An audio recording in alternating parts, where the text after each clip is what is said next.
Hello and welcome to What It Is.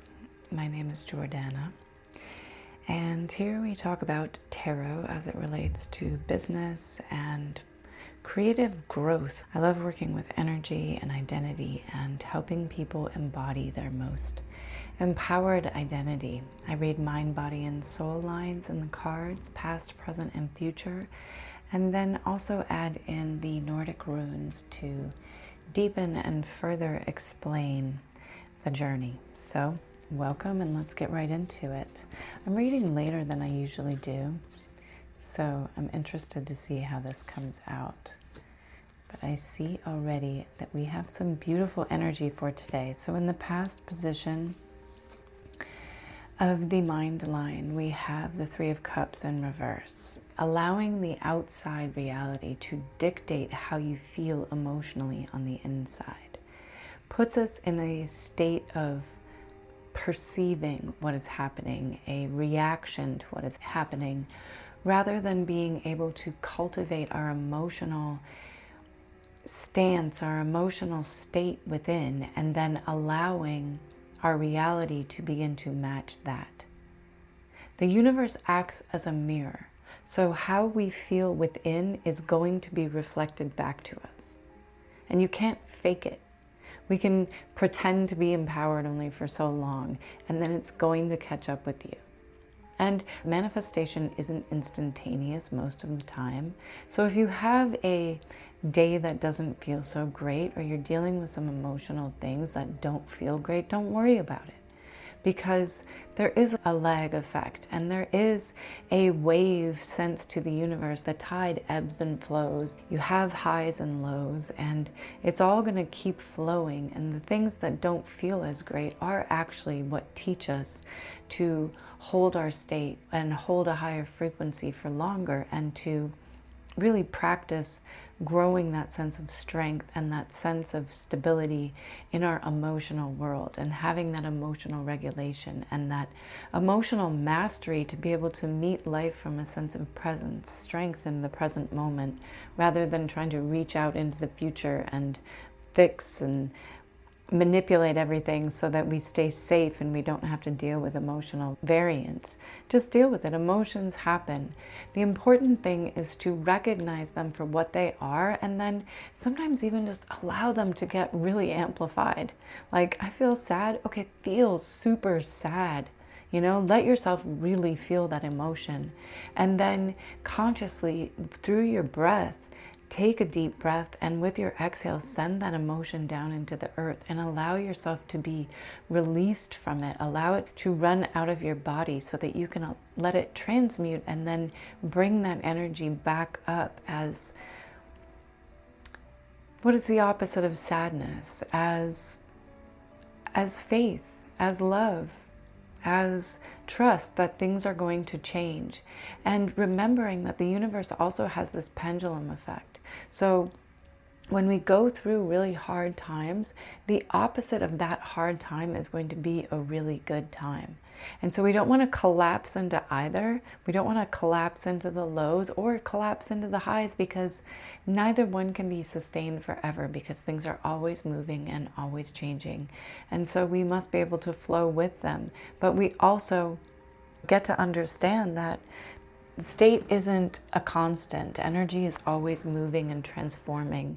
It's never staying static. So we'll transmute that energy and just allow that emotion to flow, which brings us into this sense of inner balance and inner stability with the Four of Stones in the alignment position, the power of the earth.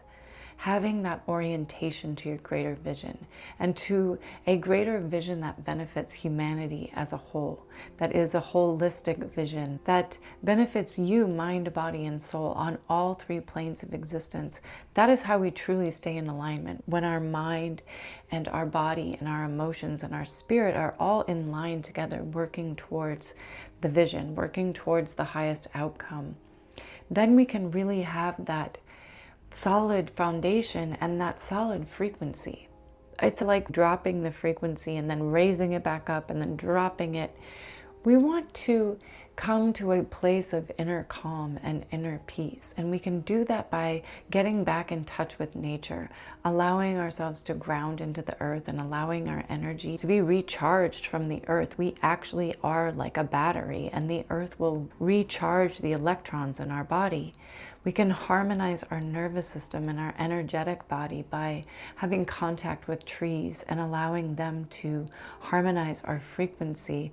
We can sit by water and allow ourselves to be soothed, or go to the ocean. You have those negative ions, again, relax us. Look at trees, look at nature, look at how expansive and abundant nature is.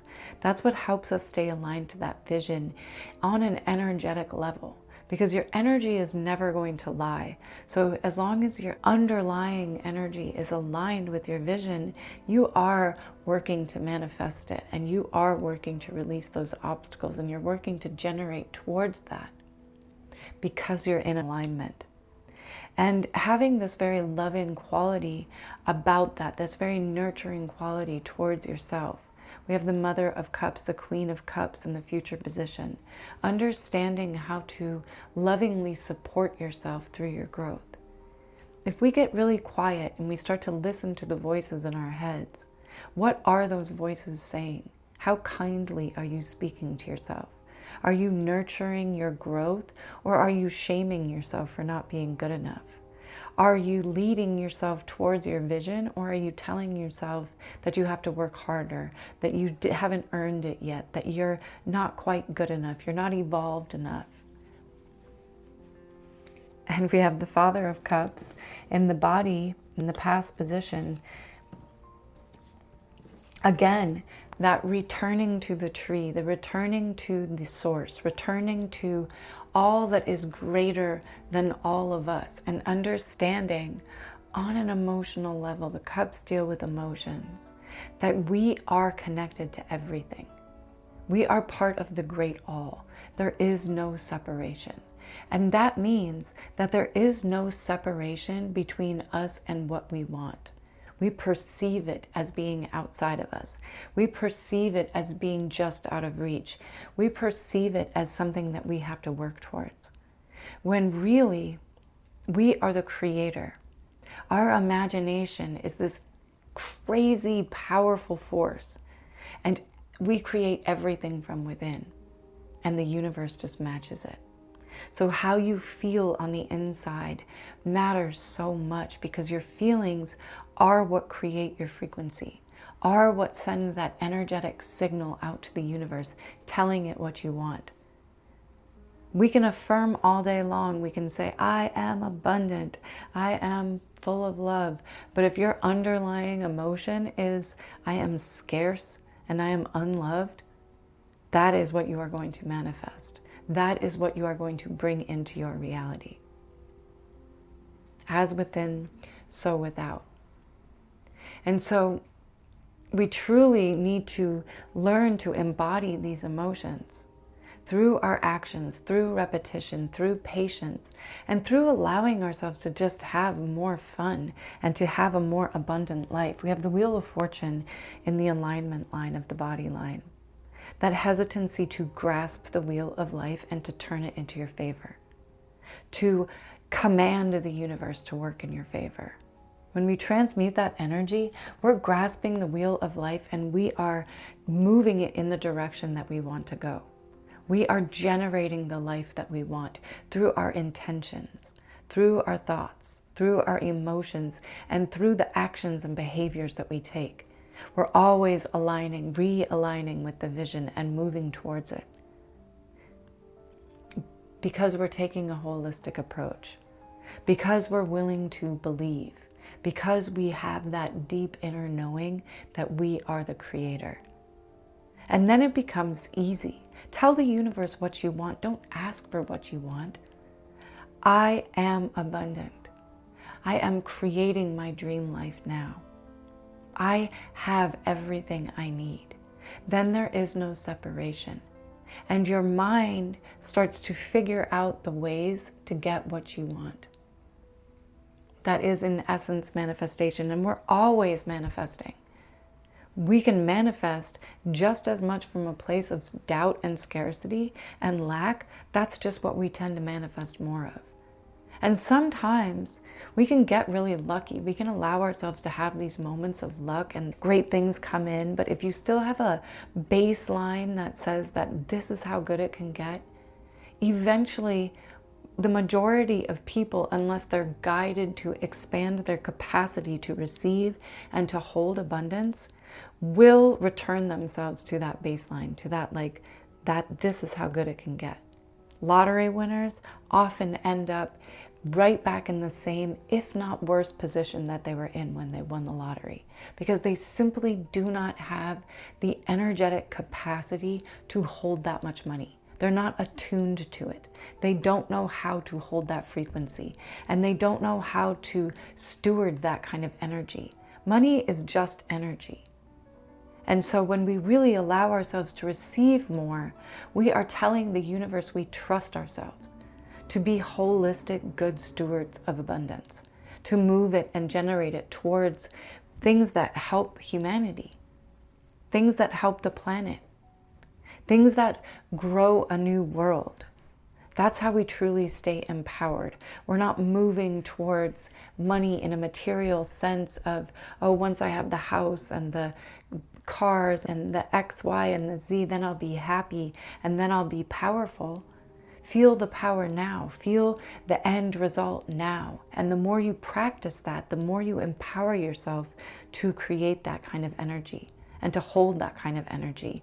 We have to allow ourselves to receive a good life. We have to allow ourselves to receive more. And it's the people that have gone through a lot and had struggles or had disasters happen to them, or were in relationships that were hard, or had a difficult upbringing, or had generational trauma. Those stories and those belief systems and that conditioning, baked in with the conditioning that we get from the government, from the school systems, from the religion, from society all around us, telling us who we're supposed to be, how we're supposed to act, what abundance and what wealth looks like. True wealth knows that there's enough for everybody. True wealth supports nature and protects nature and protects what they love, also with the understanding that they are interconnected with everything. So what you love is the same thing as another person loves. Here comes my radiator. Emphasis in the background, right?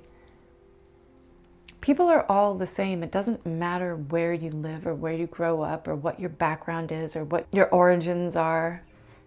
Fundamentally, we want to be happy. We want to feel free. We want to love our families. We want to protect what we love.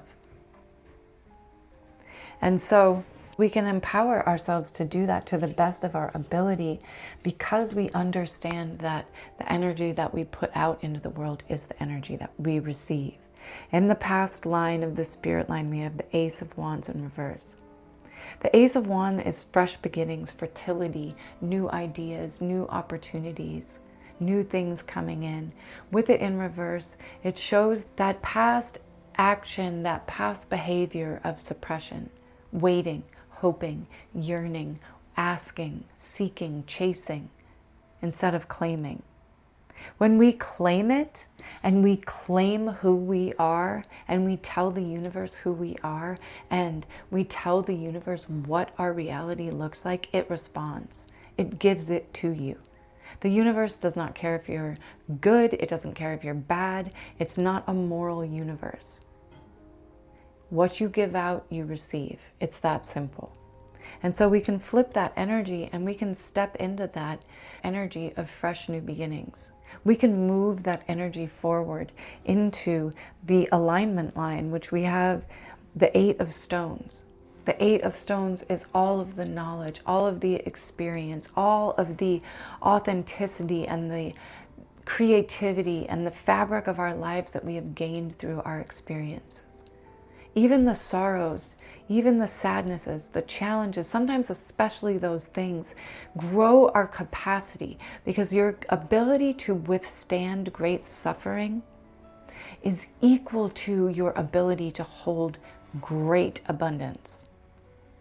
So in a sense, everything that you've gone through is preparing you for this life, is preparing you for having more, is preparing you for that material gain that is coming in. We have 9 of stones in the future position of the spirit line, that foundation of abundance.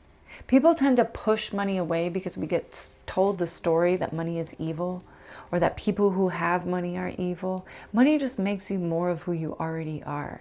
If you're generous, if you're kind, if you're loving, right now with no money, or with very little money, or a medium-sized amount of money, more money is going to make you more giving, more loving, more abundant. It creates more freedom. Really, all it means is that you're allowing yourself to hold more energy, because money is just energy. It's just a construct. So when we allow ourselves to have more, we can really start to create great things in the world. We can change paradigms. We can change people's lives. We can change the way things are done. We can influence the future. Having a lot of energy behind you, and oftentimes that means a lot of money, allows you to create a bigger influence, a bigger impact. And so when we look at it from that standpoint, it doesn't matter what we receive for our giving, as long as we're giving from a place of overflow. Because if you're not giving from a place of overflow, you're giving from a place of need. You have an inner need that you need to get met. You need to feel heard. You need to feel important. You need to feel like you're working hard. You need to feel like you're measuring up. You need to feel like you're being respected. When we claim all of these things for ourselves and we pour out from that sense of love, that true authenticity of who we actually are, aligned with our truth, that's when the universe starts to give back to you. That's when it says, okay, you understand what you want. You are willing to hold more. You're ready to hold more. And in the significator position, as we have the High Priestess, taking the time to be with oneself and to hear those inner voices again, to hear your intuition. The louder voices inside of our heads, the ones that are judging and shaming and shoulding on us and telling us what to do and telling us we're not good enough and being mean to us, that is not your intuition. That is your conditioning. Those are patterns that have been set in to your brain from your past. Your intuition is this quiet, certain voice. It is true clarity. When that intuition comes through, you know you're in alignment. You know you're headed in the right direction. And we need to use our intuition to help us discern where the best place to put our energy is, where the best pathway is, the best way to stay aligned with our vision. Because there are so many distractions that are going to come in. There are so many outside forces that are going to try to knock you off your path, that are going to question you, that are going to distract you, that are going to pull at your energy. And we have to have the intuitive sense of discernment to know what is right for us. So that when we take action, we're taking action from an aligned place.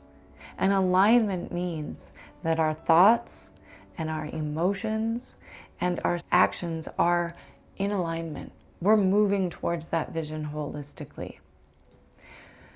We're not compromising. We're not saying, well, I'll do this, and I know that I don't really want to do it. I don't really think it's the right thing for me, but so-and-so says I should, or it looks like I should, or they're doing it, so maybe it'll work for me. Intuition allows you to discover your own true path, because it's truly all individual. None of us are going to have the same experience because we're all individually creating our own world. We have the King of Cups again in the good luck card. That same nurturing, loving quality of guidance, guiding yourself towards what you want to experience, guiding yourself towards the vision, guiding yourself to create your reality from a place of connection and wholeness within. When we're chasing, we are missing a part of ourselves. And when we pull our energy back and we call our energy back to ourselves, we create that wholeness within. And then everything we do comes from that sense of wholeness. And let's see what the runes have to say. We have you, the past,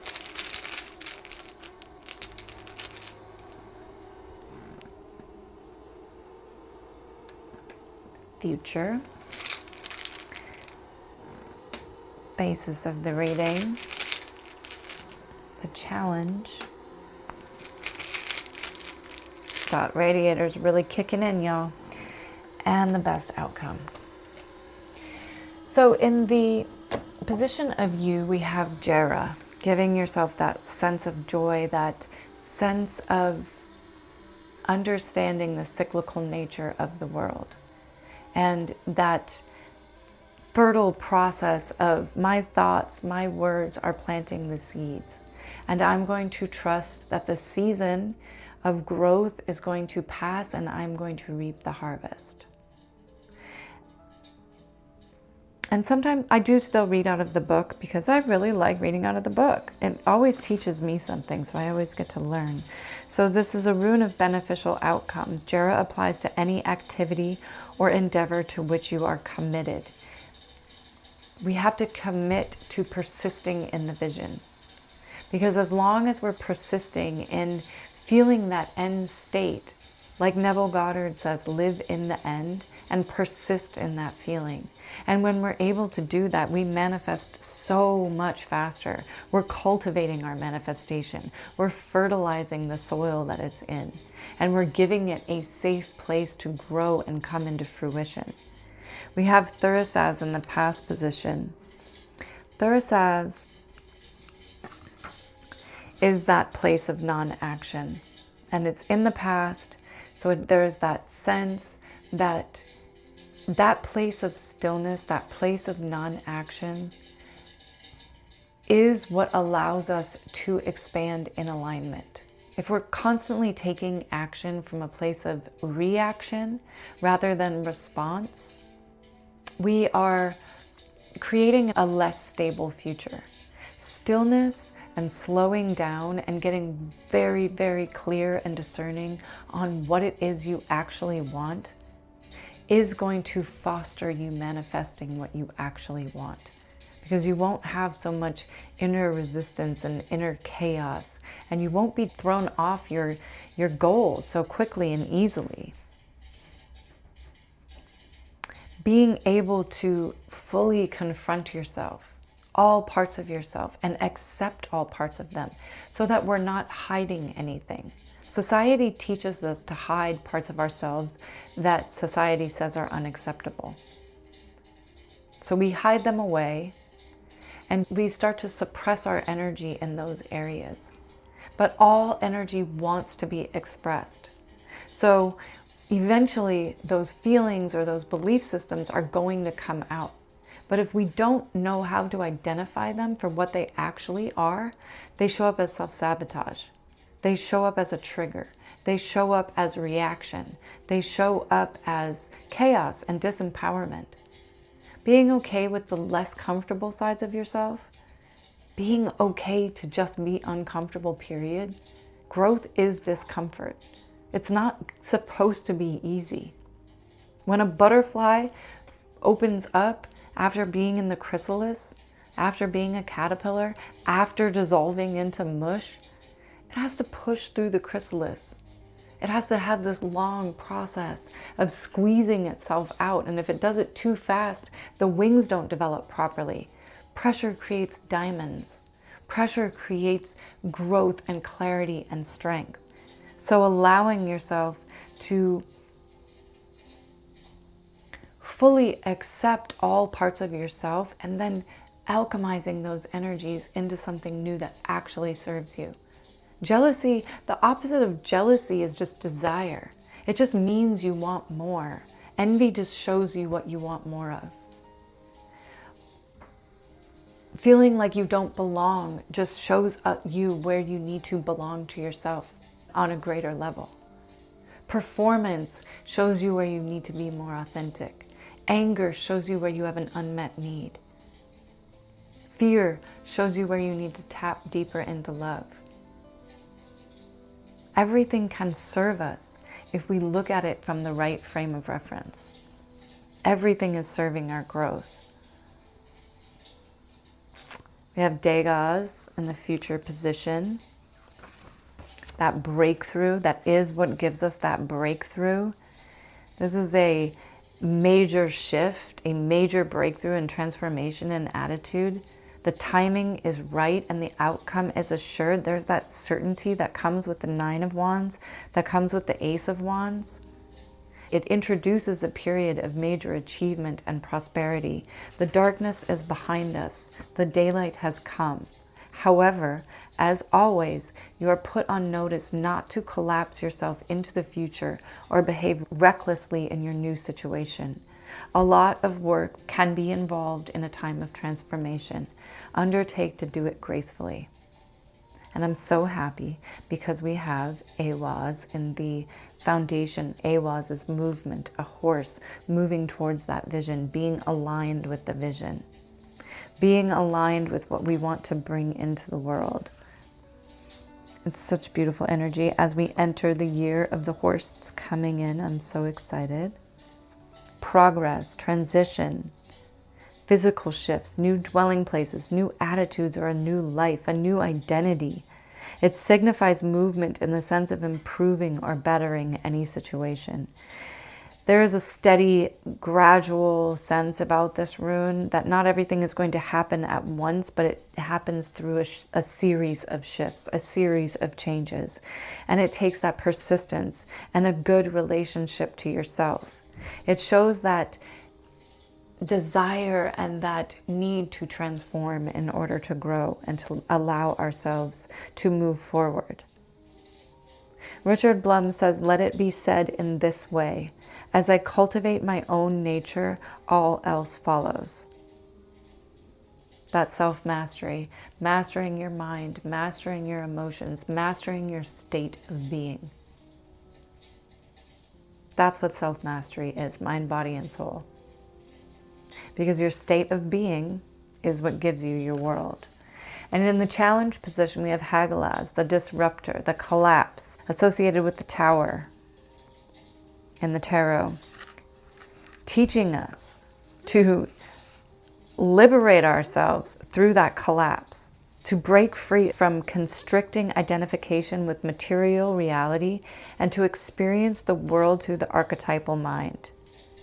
The archetypes show us where we can move our energy in more empowered ways, show us the identity to embody, to be able to manifest from a place of wholeness, show us where we need to learn to understand ourselves better so that we can better understand our relationships to our people, so we can better understand our relationships to our work, to ourselves, to our family, so that we can facilitate growth in our lives, but understanding also that it is not the outside that creates reality. It is the inside. It is our inner nature that creates what happens. And so taking full responsibility for your entire experience. That's what sets you free. We don't have to be perfect. We don't have to know all the answers. We don't have to get it right all the time. We just have to show up and keep improving and keep growing and keep learning and keep striving. A very intelligent person knows that the more you know, the more you don't know. So there's no harm in not knowing. It doesn't mean anything about us. It doesn't mean anything about our worth. And we have Gabo in the future position, the gift. Gabo, it's a beautiful rune. All of these runes are beautiful. I'm excited to show them to you guys because I made them with my own two hands. So Gabo signifies partnership. It's an indication that a union, uniting, or partnership in some form is at hand. But you are put on notice not to collapse yourself into that union. For true partnership can only be achieved by separate and whole beings who retain their separateness, even in unity and uniting. Remember to let the winds of heaven dance between you. This counsel applies at all levels in love relationships and business affairs and partnering of every kind. It is particularly appropriate when entering into partnership with what some call your higher self, while others speak of the interplay between the conscious and the unconscious. But most of all, it is the case when seeking union with the divine. God and the universe always enters into equal partnerships. There's no reverse to this rune. It is the gift that keeps on giving. Okay, that's where I'm going to leave it. And I hope that this reading serves you. And if anything stood out to you in particular, please leave it in the comments. When you give energy to the comments, when you give energy to repetition, you are putting energy into the bank of reciprocity. You are creating a connection with me, a deeper connection with me, and that helps me read better for you. That helps me channel your energy better because I'm more in tune with it and we are becoming quantumly entangled. And it also just helps you remember. Repetition helps your brain create new neural pathways. And that is what changing our lives is all about. And bettering ourselves is creating new, more empowered neural pathways that lead us towards what we want. So that's what I have for you. Thank you so much for being here. Thank you for everyone that's come along on this journey. And I look forward to seeing you on down the road. Much love.